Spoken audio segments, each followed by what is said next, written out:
Sir నమస్కారం sir. నమస్తే అండి. Sir deputy CM Pavan Kalyan garu కుటుంబ సమేతంగా కుంభమేళకెళ్లారు. అక్కడ స్నానాలు కూడా చేయడం చూసాం సార్. అయితే ఈ నేపథ్యంలో ఒక వార్త సోషల్ మీడియాలో వైరల్ అవుతుంది. ఆయన అంటే జంధ్యం ధరించున్నారు. సో దీనిపైన చర్చ అయితే జరుగుతుంది. పవన్ కళ్యాణ్ గారు జంధ్యం ధరించడం వెనుకున్న సీక్రెట్ ఏంటి? కాపులు ఈ విధంగా జంధ్యం ధరిస్తారా అన్న ఒక చర్చ అయితే జరుగుతుంది. మరి మీరేం చెప్తారు సార్ దానికి సంబంధించి? అంటే ఆయన జంధ్యం ధరించటం ఎందుకు అనేది చాలా కాలంగా ఉంది. ఆయన అజ్ఞాతవాసి సినిమా టైంలో కూడా ఈ చర్చ జరిగింది. ఆ టైంలో కూడా అంటే ఆ టైంలో ఆ సినిమాలో ఆయన టీషర్ట్ వేసుకుని ఒక షాట్ ఉంటుంది. ఆ షాట్లో ఈ జంధ్యం కనిపించింది. కనిపించేసరికి ఈయనేమిటి ఏదో జంధ్యం వేసుకున్నట్టున్నాడు అని అన్నారు ఆ రోజుల్లో. నిన్న ఆయన స్నానం చేసిన వీడియోలు అవన్నీ సోషల్ మీడియాలో వస్తుండగా ఈయన జంధ్యం వేసుకున్నాడంటే ఆ పక్కన త్రివిక్రమ్ శ్రీనివాస్ కూడా కనిపించాడు. ఆయన ప్రేరణతోనే ఈయన జంధ్యం వేసుకున్నాడు, ఈయనకు ఉపనయనం చేశాడా అని కూడా ఆ రోజుల్లో చర్చ జరిగింది. అజ్ఞాతవాసి టైంలో చర్చ జరిగింది. మళ్ళీ నిన్న వాళ్ళిద్దరూ కలిసి కనిపించటం, ఈయన జంధ్యంతో కనిపించటం. అలాగే చిరంజీవి గారు ఏదో సినిమాలో స్నానం చేస్తున్నప్పటి ఫోటో ఒకటి పెట్టి కంపేర్ చేస్తూ మరి వీరేసుకోలేదంటే వారేసుకున్నారేమిటి అని ఇలా రకరకాలుగా వ్యాఖ్యానాలు చేస్తున్నారు. అయితే జంధ్యం అనేది జనరల్గా ద్విజుడు అంటారు బ్రాహ్మణులు. ద్విజుడు అంటే 2 జన్మలు ఎత్తినవాడు అని. అంటే మనిషిగా ఒక జన్మ ఎత్తాడు, ఆ తర్వాత ఉపనయనంతో ఇంకో జన్మ ఎత్తాడు అని. అది 2వ జన్మ. ఈ ద్విజ అంటే జనరల్గా పిట్టలకు కూడా అంతే. అవి గుడ్డుగా ఒక జన్మ ఎత్తుతాయి, గుడ్డు పగిలి ఇంకో జన్మ ఎత్తుతాయి. గుడ్డు జన్మ వేరు, ఈ గుడ్డు పగలగొట్టు బయటకు వచ్చేటువంటి జన్మ వేరు. అందుకని ద్విజ, అది కూడా ద్విజే, వీళ్ళు ద్విజులే. అందుచేత ఈ 2 జన్మలు ఎవరికి ఉంటాయో వారు ద్విజులు. అలా అనుకుంటే ఈ 2వ జన్మ ఏమిటి అన్న దగ్గర చర్చ. ఈ 2వ జన్మ ఏమిటి అంటే ఈ ప్రపంచం జరుగుతున్నటువంటి పద్ధతిలో కొట్టుకుపోవడం అనేది సాధారణ పుట్టుక అనుకుంటే, ఈ ప్రపంచపు గతిని గమనించి అర్థం చేసుకుని దాన్ని మార్చే ప్రయత్నం చేస్తూ అటువైపు నడిపించడానికి దోహదపడేటువంటి వాడిగా పరిణామం చెందటం, దాన్ని 2వ జన్మగా భావిస్తే వారెల్లరూ ద్విజులే అనే పద్ధతిలో సిద్ధాంతం చెప్పిన వాళ్ళు కూడా ఉన్నారు. ఎవరికైతే ఉపనయన సంస్కారం ఉంటుందో వారు మాత్రమే ద్విజులు అనేది ఒకటి సాంప్రదాయం ఉంది. మహిళలకి, ఆడపిల్లలకి ఉపనయనం ఉండదు కాబట్టి ఆడపిల్లలు శూద్రులేనా అనే ఒక చర్చ కూడా ఉంది. అంటే ఏ కులంలో ఉన్నప్పటికీ ఆడపిల్లలకి కులం లేదు అనేటువంటి ఒక సిద్ధాంతం ఉంది. దాని మీద కూడా చాలా విస్తృతమైన చర్చ జరుగుతోంది ప్రపంచంలో. కాబట్టి కులాంతర వివాహాలని తప్పుపట్టాల్సిన అవసరం ఉందా అన్న ఎక్స్టెండ్లో ఈ ఆడపిల్లలకి జంధ్యం ఉండదు కాబట్టి, ఉపనయన సంస్కారం లేదు కాబట్టి కులాంతర వివాహాలని తప్పుపట్టాల్సిన అవసరం లేదు అనే ఒక ఆర్గ్యుమెంట్ ఉంది. అలాగే 1000 పడగల్లో ధర్మారావు క్యారెక్టర్ హీరో విశ్వనాథ్ సత్యనారాయణ గారి 1000 పడగల్లో ధర్మారావు గారు అన్ని కులాల అమ్మాయిల్ని పెళ్లి చేసుకుంటాడు. అన్ని కులాల అమ్మాయిల్ని పెళ్లి చేసుకోవటం అనే కాంటెక్స్ట్లో వారికి ఉపనయన సంస్కారం లేదు కాబట్టి మహిళలు కూడా శూద్రుల కింద భావించాడా. కాబట్టి అక్కడ కులం అనే ప్రస్తావనే లేదు. అందుకని ఏ ఆడపిల్లనైనా ఎవరైనా చేసుకోవచ్చు అనే సిద్ధాంతాన్ని వారేవైనా ప్రతిపాదించారా అన్న కూడా చర్చలు ఉన్నాయి. అయితే ఇక్కడ పవన్ కళ్యాణ్ గారు ఆయన ప్రొజెక్ట్ అయింది మనకి కాపు అని. ఆయన కాపు అవునా కాదా అనే కూడా ఇంకో చర్చ ఉంది. వారి తండ్రి గారి కులం ఏమిటి, ఇలా రకరకాల చర్చలు మార్కెట్లో వారి వారి ప్రయోజనాల కోసం ఫ్లోట్ చేసినటువంటి సందర్భాలు ఉన్నాయి. కొణిదెల అనేటువంటి ఇంటి పేరు ఉన్నవారు ఉన్నారా అని కూడా ఒక చర్చ నడిచింది ఆ మధ్య. ఏది, వారు కూటమిలోకి రాక పూర్వం నడిచింది. తర్వాత ఆ చర్చ ఆగింది. అంటే ఆ చర్చ వెనకాల ఎవరున్నారో ఈ వాక్యం వింటే అర్థమైపోతుంది. ఇలాంటి రకరకాల చర్చలు జరుగుతాయి మార్కెట్లో. అయితే ఇక్కడ జంధ్యం వేసుకోవటం దగ్గర ఈయన జంధ్యం ఎందుకు వేసుకున్నాడు అనేది పక్కన పెడితే, బ్రాహ్మలు మాత్రమే జంధ్యం వేసుకుంటారు అనుకుంటే క్షత్రియులు కూడా వేసుకుంటారు, వైశ్యులు కూడా వేసుకుంటారు. అంటే ముగ్గురికి ఉపనయన సంస్కారం ఉంది. క్షత్రియులు జంధ్యం వేసుకుంటారు, బ్రాహ్మలు వేసుకుంటారు, వైశ్యులు వేసుకుంటారు. ఈయన ఏ జంధ్యం వేసుకున్నాడు అనేది ఒక చర్చ. అది పక్కన పెట్టేస్తే ఈయన బ్రాహ్మడు అనుకుందాం తాత్కాలికంగా, జంధ్యం వేసుకున్నాడు కాబట్టి బ్రాహ్మడు అనుకుందాం. బ్రాహ్మడు అంటే బ్రహ్మజ్ఞానం ఉన్నవారెల్లరూ బ్రాహ్మలే అని ఎన్టీ రామారావు గారు ప్రవచించారు గతంలో. అంటే ఆయన ముఖ్యమంత్రిగా ఉన్న రోజుల్లో ఒకసారి రవీంద్ర భారతిలో ఉగాది వేడుకలు జరుగుతున్న సందర్భంగా కుర్తాళం పీఠాధిపతిగా ఉన్నటువంటి ప్రసాదరాయ కులపతి గారు ఉన్నారు అక్కడ. అప్పటికి ఇంకా ఆయన సన్యసించలేదు, ప్రసాదరాయ కులపతిగానే ఉన్నారు. అలా ప్రసాదరాయ కులపతిగా ఆయన పండితుడు, ఆయన ఉన్నారు. ఆయనతో పాటు ఆ పంచాంగ శ్రవణం చేసినటువంటి శాస్త్రి గారు ఉన్నారు. స్వస్తివాచనం చెప్తూ అందులో గోబ్రాహ్మణ అనేది కట్ చేసి చెప్పేశాట ఆయన. ఈ గోబ్రాహ్మణ అనేది ఎందుకు కట్ చేయాల్సి వచ్చిందని ఎన్టీ రామారావు గారు మైక్ తీసుకుని అడిగారట వారు. అయితే ఇది కట్ చేయమని ఆయనకి ముందు రోజు ఇన్ఫర్మేషన్ కమిషనర్ చెప్పాడట. అది కుర్తాళం పీఠాధిపతిగా ఇప్పుడు ప్రసాదరాయ కులపతి గారే ప్రపంచానికి చెప్పారు ఒక వీడియోలో. ఆయన ఆశ్రమంలో చేసినటువంటి ఒక ఉపన్యాసంలో ఇది దొర్లింది, దాన్ని రికార్డ్ చేసి యూట్యూబ్లో పెట్టారు, అది అవైలబుల్లే. అయితే రామారావు గారు ఇలా అడిగేసరికి, అంటే ఇన్ఫర్మేషన్ కమిషనర్ ఎందుకు చెప్పాడంటే ఆ మాట, ప్రసాదరాయ కులపతి గారు ఎలా చెప్తారంటే దాన్ని, ఇది రాజకీయాలు, ఇది కుల మతాలకు అతీతమైనటువంటివి. గోబ్రాహ్మణ అంటే ఒక కులం గురించి గోవులకు మంచి జరగవలను, బ్రాహ్మణులకు మంచి జరగవలను అంటే, బ్రాహ్మలు అంటే ఒక కులం కదా, ఇదేమో మరి ప్రజాస్వామ్యం, ఇతర కులాల ప్రస్తావన లేదు అందులో. ఇతర కులాల ప్రస్తావన లేకుండా బ్రాహ్మణుల గురించి ప్రస్తావించడం సబబు కాదేమో, అందుకని అది పరిహరించి మిగిలినవి చదవండి అని చెప్పాడట ఆయన. చెప్పాడని ఈయన చెప్తున్నారు. ఆయన కాంటెక్స్ట్ ఇంకోటి అయి ఉండొచ్చు. ఎందుకంటే రామారావు గారి మీద ఒక ముద్ర ఉంది. ఆయన ఇండస్ట్రీ సినిమా పరిశ్రమలో ఉన్నప్పటి నుంచి ఆయన కొంచెం యాంటీ బ్రాహ్మిన్ ఇదేదో ఉండేది ఆయనకి. అంటే ఆయన స్వయంగా వివాహాలు చేయించినటువంటి చరిత్ర ఉంది ఆయనకి. అందుకని ఇది చదవకుండా ఉండటం బెటరు, ఎన్టీఆర్తో రిస్క్ అనే ఉద్దేశంతో అవాయిడ్ చేయించి ఉంటాడు అనేది నా ఉద్దేశం. కానీ వారు చెప్పింది అదే. ఎందుకంటే వారిది ప్రత్యక్ష అనుభవం, నాదేమో నేను దాన్ని వినటం ద్వారా నాకు అనిపించింది, నేను చెప్తున్నాను. ఇలా అన్న తర్వాత వీళ్ళు టోటల్గా అక్కడ అవాయిడ్ చేశారు దాన్ని. ఆ వాక్యాన్ని అవాయిడ్ చేసిన తర్వాత రామారావు గారు మైక్ తీసుకుని, గోవులకి బ్రాహ్మణులకి మంచి జరగాలి అని అనుకోవడంలో తప్పే ఉంది. గోవులు ఎలాగూ మనకు ఉపయోగపడే జంతువులే కదా, మనం రకరకాలుగా వాటిని వ్యవసాయానికి దానికి వాడుతున్నాం, దానికి మంచి జరగటం అంటే వ్యవసాయానికి మంచి జరగటం అనుకోవచ్చు, తప్పేం లేదు అని చెబుతూ, బ్రాహ్మలు అంటే ఒక కులం అనుకుంటున్నారేమో, మీరు అనుకుని అవాయిడ్ చేసి ఉంటారేమో, కానీ బ్రాహ్మలు అనేది ఒక కులం అని నేను అనుకోవటం లేదు అన్నట్టే ముఖ్యమంత్రి హోదాలో అనేసి, బ్రహ్మజ్ఞానం ఉన్నవారెల్లరూ బ్రాహ్మలే అన్నట్టే.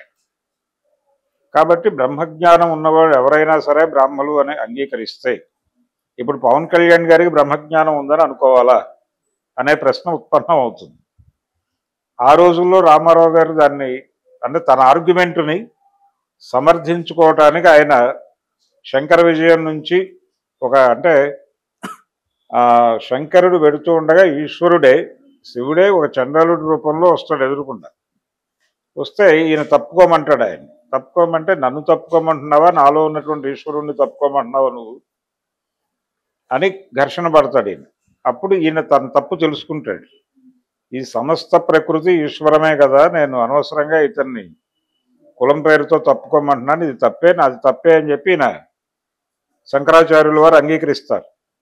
అంగీకరించిన తర్వాత ఆయన ఈశ్వరుడిగా ఈయనకు సాక్షాత్కరిస్తాడు. ఇది ఒక కథ. దీన్ని ఆయన వేదిక మీద చెప్పి, అందుచేత బ్రహ్మజ్ఞానం ఉన్నవారు చండాలురు అయినప్పటికీను వారి బ్రాహ్మణుల కిందే లెక్కేయాలి అని శంకరుడు అంతటి వాడే చెప్పినప్పుడు మీకేమిటి సమస్య అని చెప్పి ఈయన అలా ఒక అరగంట 30 గంట పైన భారతీయ ఋషి సాంప్రదాయం అనే టాపిక్ మీద ఒక క్లాస్ తీసుకున్నాడు రవీంద్ర భారతిలో అనేది ఆయన చెప్పాడు, స్వామివారు చెప్పారు. కాబట్టి దాని ప్రకారం అకార్డింగ్ టు ఎన్టీ రామారావు చూస్తే పవన్ కళ్యాణ్ గారు బ్రహ్మజ్ఞాన వారు వేసుకోలేదు. ఈ బ్రహ్మజ్ఞాన ప్రబోధం చేసినటువంటి రామారావు గారికి గొడవ లేదు. ఆయన మీద బ్రాహ్మణ వ్యతిరేకి అని 2 విధాలుగా ముద్ర ఉంది. అంటే ఆయన అధికారంలోకి రాగానే కరణాలని, మున్సబుల్ని, ఇక్కడ పటేల్ పట్వారీ వ్యవస్థలని రద్దు చేశాడు. ఈ రద్దు చేయటం వల్ల కరణాలని రద్దు చేయటం ద్వారా నియోగ బ్రాహ్మణులు ఇబ్బంది పడ్డారు. ఆ తరువాత ఆయన 30/87 అని ఒక యాక్ట్ పట్టుకొచ్చి అనువంశక అర్చకత్వాన్ని రద్దు చేసి వైదికులను కూడా ఇబ్బంది పెట్టాడు. అలా బ్రాహ్మణుల మీద వాంటెడ్గానే దాడి చేశాడు ఆయన అనే ఒక అభిప్రాయం ఉంది. ఈ నేపథ్యంలో చూస్తే ఈయన బ్రహ్మజ్ఞాన పవన్ కళ్యాణ్ అనే ప్రశ్న మీద చర్చ జరగాల్సి ఉంటుంది. అంటే ఆయనకి బ్రహ్మజ్ఞానం ప్రసాదించారా, ఎవరు ప్రసాదించారు, త్రివిక్రమ్ శ్రీనివాస్ గారు ఏమన్నా ప్రసాదించారా అనేది ఇంకో సందేహం. ఈ సందేహం ఆ రోజునే అజ్ఞాతవాసి టైంలోనే మొదలైంది. ఇంకొక చర్చ ఏంటంటే ఆయన కొంత లెఫ్ట్కు ఉండేవాడు పవన్ కళ్యాణ్. లెఫ్ట్కు ఉండి మాస్టర్జీ వీళ్ళందరినీ దగ్గరకు తీసుకుని ఉండేవాడు. ఆయనతో పాటలు రాయించుకున్నాడు తన సినిమాల్లో. జానీ సినిమాలో పాటలు రాశాడు ఆయన. నారాజు కాకురమ్మ అన్నయ్య అనే ఓ పాట ఉంది.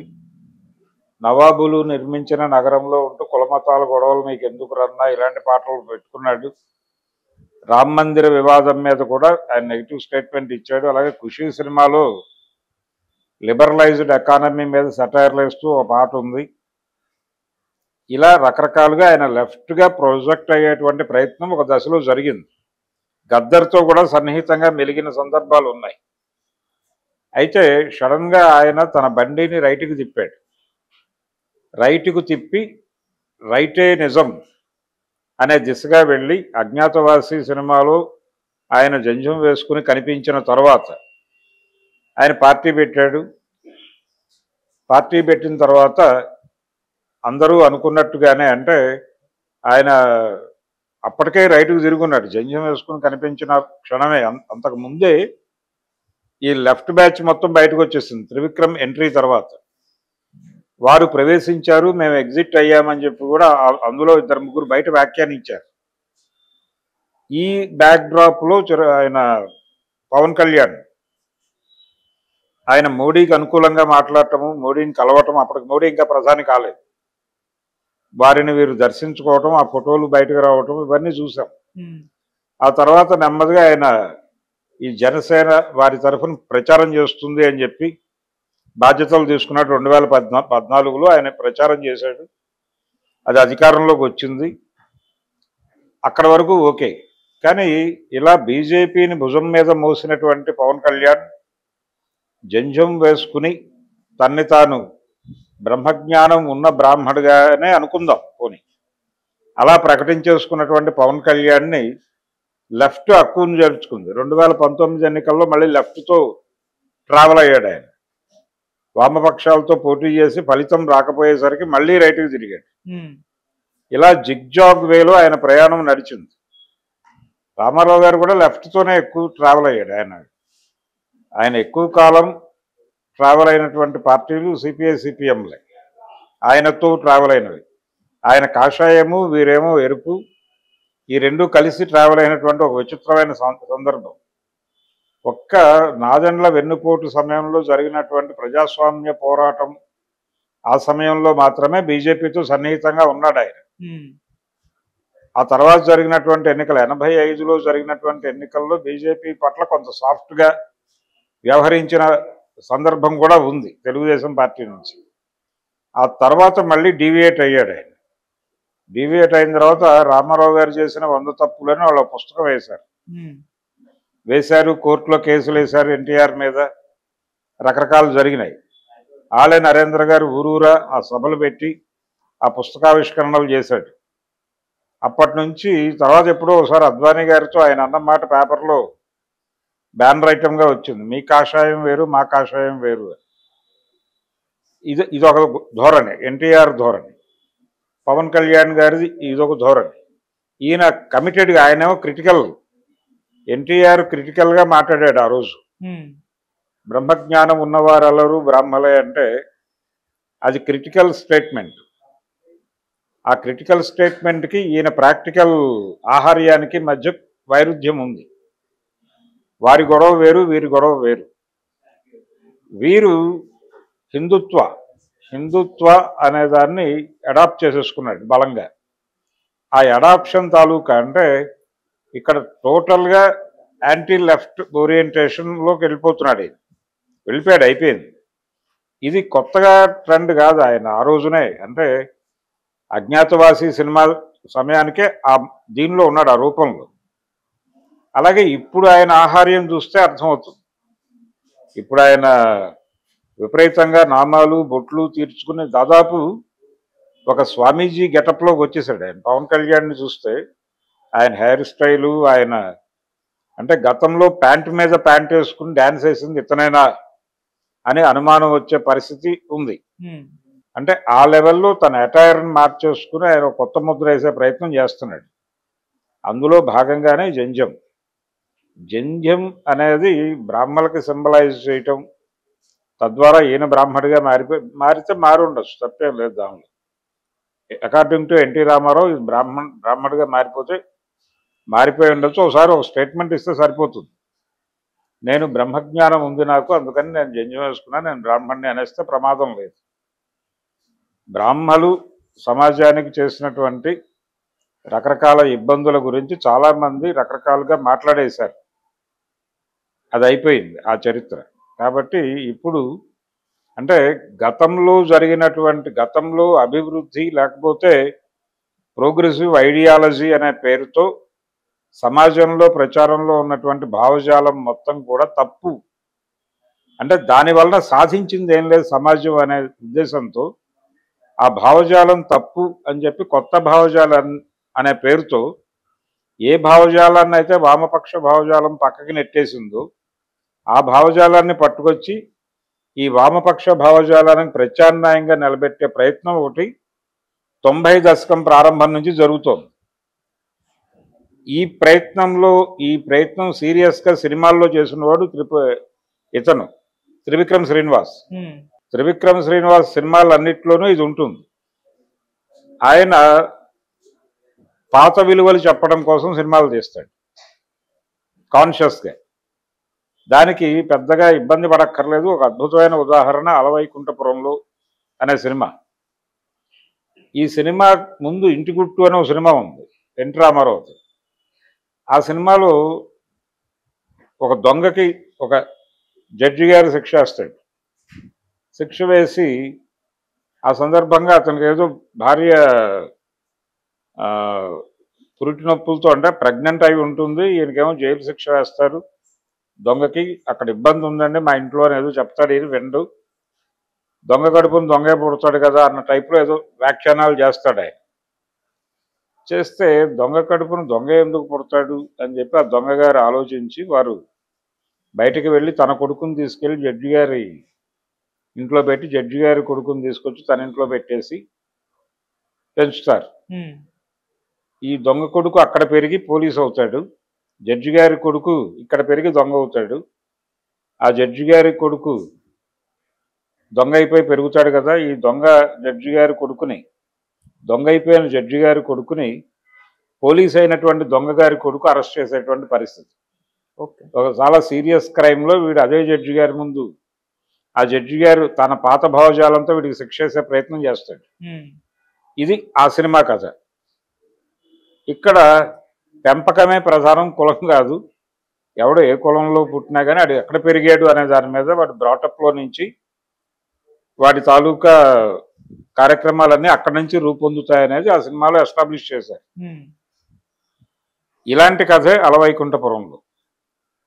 ఇతను బాస్ కొడుకు ఒక చోట పెరుగుతాడు, ఈ గుమాస్తా కొడుకు అక్కడ పెరుగుతాడు. అక్కడ పెరిగినప్పటికీ గుమాస్తా కొడుకు గుమాస్తాలాగానే ఆలోచిస్తాడు. ఇక్కడ పెరిగినటువంటి బాస్ కొడుకు బాస్ లాగానే ఆలోచిస్తాడు. పుట్టుక నిర్ణయిస్తుంది, కులం నిర్ణయిస్తుంది అని మహానుభావుడైనటువంటి ఈ త్రివిక్రమ్ శ్రీనివాస్ అనేటువంటి పెద్ద మనిషి చెప్తాడు. ఈ భావజాలం ప్రమోట్ చేయటమే ఆయన సినిమాల లక్ష్యం. ఈ భావజాలమే వారికి ఇంకింది. ఈ భావజాలం ఇంకించుకోవటంలో భాగంగా వారు బ్రాహ్మణీకరణ చెందుంటారు. ఆ చెందిన సందర్భంగానే వారు జంధ్యాన్ని ధరించారు. జంధ్యం ధరించటం తప్పని నేను అంటం లేదు, కానీ వారు ఏదైనా ధరించవచ్చు. ఎవరు ఏది ధరించినా తప్పులేదు. జంధ్యం తీసేయటం వెనకాల బ్రాహ్మణులకు ఒక ప్రయోజనం ఉండొచ్చు, జంధ్యం వేసుకోవటం వెనకాల ఆయనకు ఒక ప్రయోజనం ఉండొచ్చు. ఆ ప్రయోజనాల మధ్య ఘర్షణ ఉంటుంది ఖచ్చితంగా. ఆ ప్రయోజనాల మధ్య ఘర్షణ జరుగుతుంది. ఇది జంధ్యం వెనకాల ఉన్నటువంటి కథ. ఇక్కడ రామారావు గారి సిద్ధాంతానికి వీరి సిద్ధాంతానికి కూడా వైరుధ్యం ఉంది. వారి గోల వేరు, వీరి గోల వేరు. వీరు పూర్తిగా నమ్మారు దాన్ని. వారు దాని మీద విమర్శ చేశాడు, క్రిటికల్గా వెళ్ళాడు. ఇది జంధ్యం నేపథ్యం